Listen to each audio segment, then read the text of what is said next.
They thought they were untouchable. Israel has just taken out 4 senior figures in Iran's intelligence hierarchy, marking a turning point in this strategic battle. This isn't just another strike, it's a message. But what they say in the closing moments? That's what truly matters. Stay with me and hear the full story. In the shadowed corridors of power, where nations vie for dominance and survival, there are moments when the unspoken rules of engagement are not merely bent, but catastrophically shattered. We are living through such a moment now. The breaking news, stark and chilling, resonates across a world already on edge. Israel has reportedly executed a devastatingly precise military operation, eliminating no fewer than 4 senior Iranian intelligence officials, striking at the very heart of Tehran's clandestine nerve center. This is not a distant skirmish, nor a deniable covert act lost in the fog of proxy wars. According to emerging corroborated reports, Israeli Air Force jets, acting on precise intelligence provided by the IDF, carried out a targeted strike on a structure within the Iranian capital, Tehran, a structure known to house high-level intelligence personnel. The identities of the deceased underscore the magnitude of this blow. Among them, Mohammad Kazemi, the head of the powerful IRGC Intelligence Organization, a figure central to Iran's internal security and external espionage. His deputy, Mohammad Hassan Mohaqiq, was also reportedly killed. Adding to this grievous loss for Iran, Mohsen Bakri, the head of the Quds Force Intelligence Directorate, the elite unit responsible for Iran's extraterritorial operations and support for proxy militias, was eliminated alongside his own deputy, Abu al-Fadl Nikoué. This is not just a strike. It is a meticulously planned decapitation of a significant portion of Iran's intelligence leadership, an act of audacious reach that signals a terrifying new phase in the long and bitter enmity between these two nations.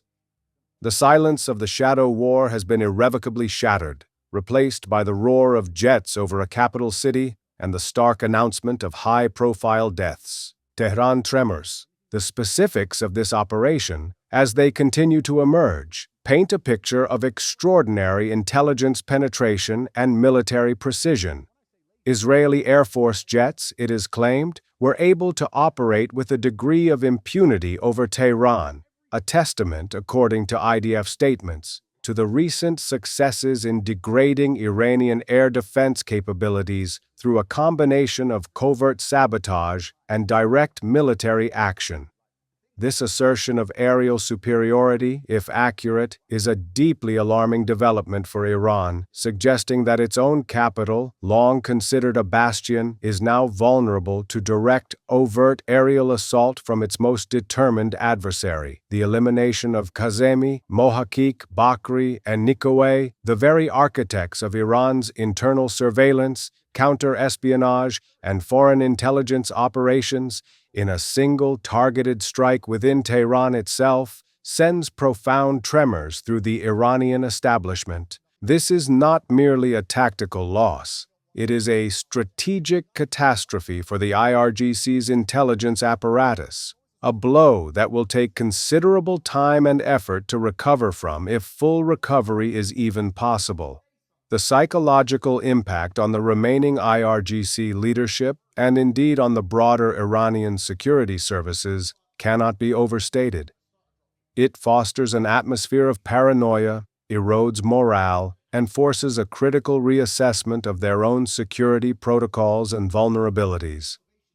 For a regime that prides itself on its resilience and its intelligence prowess, to have its top espionage leaders eliminated in their own capital is a deeply humiliating and demoralizing event. It is a clear demonstration of Israel's willingness and ability to project lethal power directly into the heart of its adversary's command structure, fundamentally altering the perceived risks and realities of this escalating conflict. The earth beneath Tehran has not just metaphorically, but perhaps literally, trembled from the impact of this audacious strike. Calculated cull. This devastating strike on Iran's intelligence leadership is not an isolated incident, but rather a significant and perhaps culminating act in a broader, more systematic Israeli campaign aimed at dismantling the command and control capabilities of the Islamic Revolutionary Guard Corps.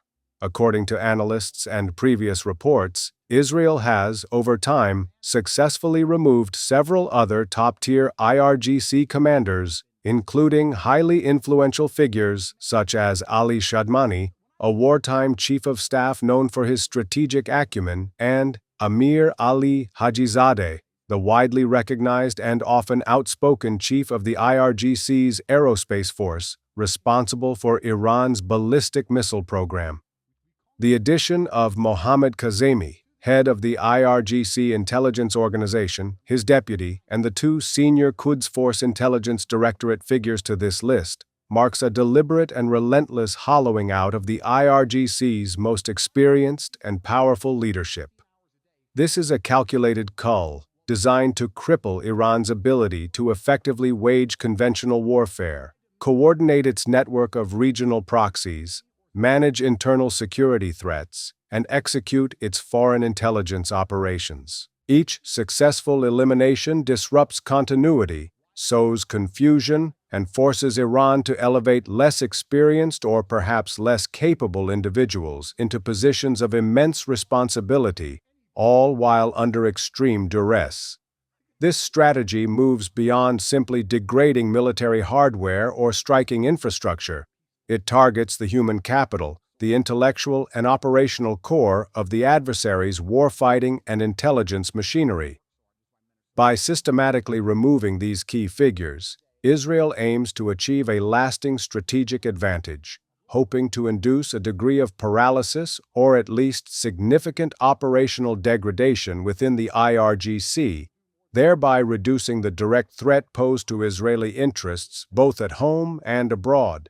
This relentless campaign is a stark testament to the depth of Israel's commitment to neutralizing what it perceives as an existential threat from the Iranian regime. Hybrid precision. The methodology behind this latest audacious strike in Tehran, and indeed the broader Israeli campaign against the IRGC, highlights a sophisticated and evolving model of hybrid warfare.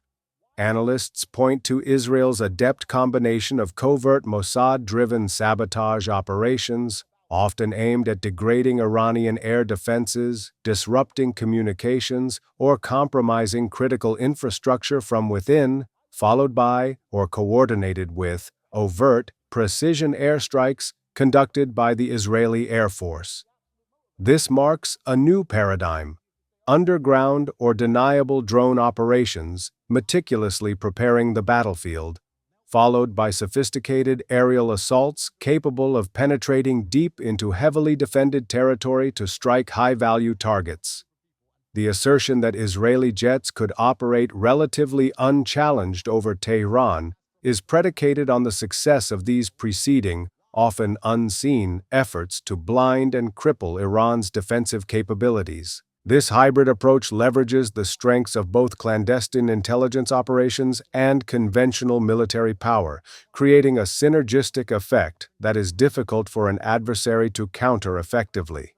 It means that Iran faces not only the threat of overt military attack, but also the constant, corrosive danger of internal sabotage and espionage, creating an atmosphere of pervasive insecurity. The targeted elimination of Kazemi and his colleagues is a prime example of this hybrid precision, requiring exceptionally accurate, real-time intelligence to locate the targets, and then the military capability to strike them with minimal collateral damage in a dense urban environment like Tehran, all while neutralizing or evading sophisticated air defense systems.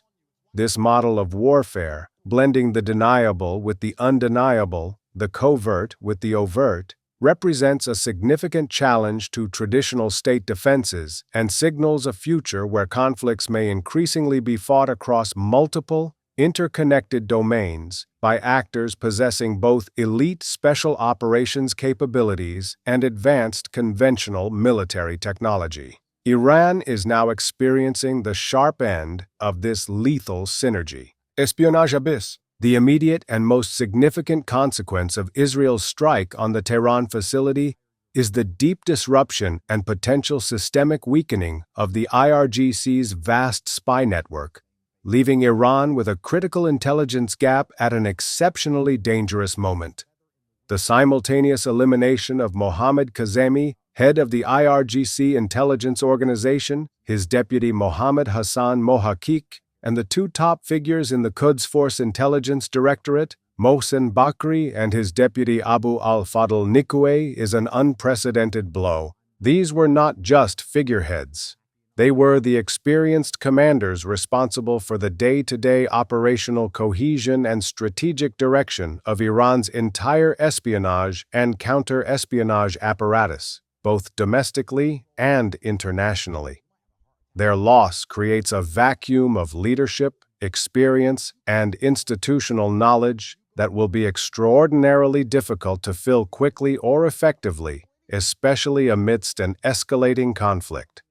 Ongoing intelligence operations may be compromised, sources potentially exposed, and the ability to coordinate internal security measures against perceived threats or dissent will be complicated. Crucially, Iran's capacity to manage and direct its network of proxy forces across the Middle East, a core function of the Quds Force Intelligence Directorate, will be severely hampered. These proxies rely on Iranian intelligence for targeting information, logistical support, and strategic guidance. The removal of their key intelligence liaisons in Tehran could lead to confusion, reduced effectiveness, and perhaps even a greater reluctance among some proxy groups to engage in high-risk operations without clear and trusted direction from their patrons. While Iran will undoubtedly attempt to rapidly promote successors, these new leaders will lack the established networks, experience, and perhaps the authority of their predecessors, all while operating under the shadow of this devastatingly successful Israeli penetration. The strike has plunged Iran's espionage capabilities into an abyss of uncertainty, weakening its operational capacity at the very moment it faces heightened external threats and internal pressures. Retaliation riddle. The devastating loss of 4 of its most senior intelligence officials in a direct Israeli strike on Tehran undoubtedly leaves Iran facing an acute escalation dilemma and a complex retaliation riddle. While the immediate capability for a swift, coordinated response, whether through large-scale missile attacks, aggressive proxy actions, or sophisticated cyber warfare, might be temporarily compromised by the sheer disruption caused to its intelligence command structure, the overwhelming political and ideological pressure within Iran to avenge such a profound affront will be immense. The question is not if Iran will retaliate, but how and when. The degradation of its intelligence leadership could impact the sophistication or timing of its response, perhaps forcing a delay as new command structures are established, or potentially leading to a less calibrated, more visceral reaction. Iran's remaining options are still formidable, though now perhaps more complicated to execute. It could attempt further missile barrages against Israel, but with key aerospace and intelligence figures already eliminated in this broader campaign, the effectiveness or scale might be impacted. It could seek to activate its proxy network for attacks against Israeli or American interests, but the reported proxy fatigue and now the disruption to Quds Force intelligence coordination could limit this. Cyber warfare remains a potent tool, offering a degree of deniability and the potential for widespread disruption without the immediate risks of overt military confrontation.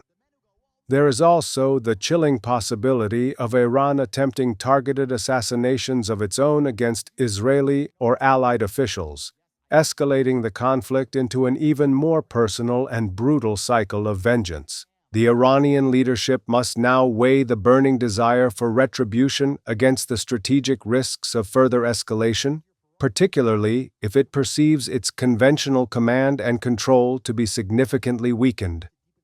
The world watches, knowing that Iran, despite this grievous blow, retains the capacity to inflict significant pain, and the coming days will likely reveal the chosen path of its furious, yet potentially disoriented response. Global shockwaves. The news of Israel's targeted elimination of 4 top Iranian IRGC intelligence officials in Tehran has sent profound shockwaves across the international community, marking a sharp, undeniable escalation in an already perilous conflict and effectively ending any lingering semblance of covert or shadow warfare tactics between these two adversaries. This is no longer about deniable sabotage or ambiguous responsibility. It is a clear, state-sanctioned assassination of high-ranking government officials in their own capital city. This overt act will inevitably intensify diplomatic pressures and amplify calls for immediate de-escalation from global capitals. Nations already deeply concerned by the missile exchanges and the strikes on nuclear facilities will view this development with extreme alarm, recognizing it as a move that dramatically increases the likelihood of a wider, uncontrollable regional war. The United Nations Security Council will undoubtedly face renewed calls for emergency sessions, though the prospects for unified action remain dim given the entrenched positions of major powers. Key allies of both Iran and Israel will be forced to recalibrate their own diplomatic and strategic postures. Countries like Russia and China, which have offered varying degrees of support to Iran, may condemn the Israeli action more forcefully, while the United States will likely face renewed international scrutiny over its support for Israel and questions about its own involvement or prior knowledge of such a high-stakes operation. For Iran, the global political fallout offers both challenges and opportunities. While it will seek to garner international condemnation of Israel's actions, portraying itself as a victim of aggression, its own prior actions, including missile strikes on Israel and threats to regional stability, complicate this narrative. The most significant global implication, however, is the terrifying precedent it sets and the heightened fear that such direct, high-level targeted killings could become a more regular feature of this conflict, pushing any hope for a diplomatic solution further and further out of reach, and leaving the world to grapple with the terrifying prospect of two well-armed states engaging in open leadership-level warfare. Cycle unbroken. This audacious Israeli strike, eliminating the core of Iran's IRGC intelligence leadership in Tehran, is a dramatic continuation and intensification of Israel's deep strike campaign against Iran's military and intelligence infrastructure. It is a calculated, brutal move designed not just to retaliate for past and ongoing Iranian aggression, such as the recent missile barrages, but to proactively degrade Iran's capacity to threaten Israeli security in the future. By hollowing out the IRGC's leadership, from aerospace commanders like Hajizadeh to wartime strategists like Shadmani, and now to the absolute pinnacles of its intelligence organization with Kazemi and Bakri, Israel is signaling an unwavering commitment to dismantle what it perceives as an existential threat piece by piece, leader by leader. This makes the conflict far more visible, far more personal, and far more consequential than ever before. Any pretense of a shadow war or limited engagement is now gone, replaced by overt, targeted killings and direct military confrontations. The psychological impact on Tehran is intended to be profound, to demonstrate vulnerability at the highest levels, to demoralize the security apparatus, and to complicate Iran's ability to coordinate its multifaceted operations.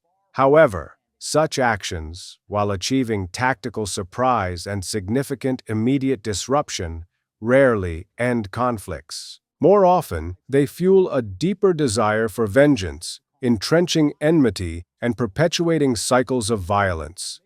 The retaliation chain that experts warned of is not just continuing, it is accelerating, with each link forged in hotter, more volatile metal. The world is now witness to a terrifying spectacle. Two deeply hostile nations, each convinced of the righteousness of its cause, and the necessity of its actions, locked in a struggle where the primary currency is increasingly the lives of their most significant military and intelligence figures. The cycle remains tragically, dangerously unbroken. In the stark and unforgiving landscape of this escalating conflict, the targeted elimination of 4 of Iran's most senior intelligence figures by Israeli forces in Tehran stands as a grim landmark, a point of no return. It signals a ferocious new chapter where the protagonists have moved decisively beyond veiled threats and proxy skirmishes into the realm of direct, lethal decapitation strikes against the core of each other's power structures. While the immediate tactical advantage may lie with the perpetrator of such an audacious act, the long-term strategic consequences are fraught with peril, almost certainly ensuring a future saturated with an even more bitter, more personal, and more intractable cycle of retribution.